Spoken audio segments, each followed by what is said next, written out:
Hi everybody, it's Honest John again. Honest John again. Well, Donald Trump issued another executive order last week. This one was on so-called religious freedom.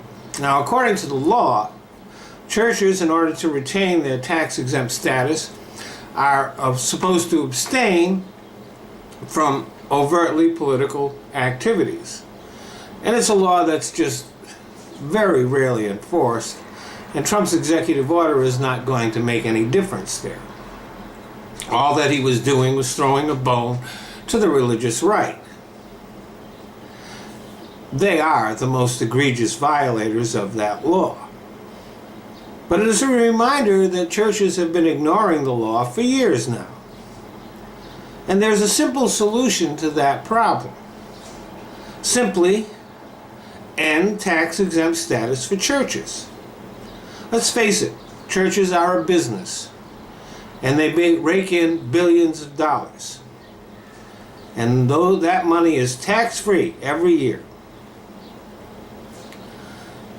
and it has become apparent to anyone with a brain that they are much more interested in cash flow than anything else.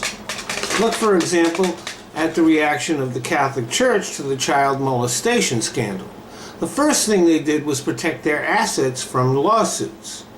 They were obviously more interested in saving money than saving souls. So let's treat them like the businesses that they are and tax them at the corporate rate. This would not interfere with anyone's ability to practice their religion. And it wouldn't interfere with their freedom of speech. They would, in fact, no longer have to pretend that they were not overtly political. And it might actually encourage them to perform more charitable activities because they would be able to deduct that money from their taxes.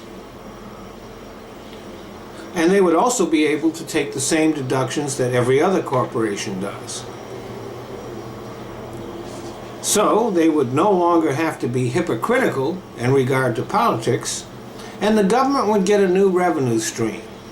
And some of that money might actually be used to do some good. Thanks for listening.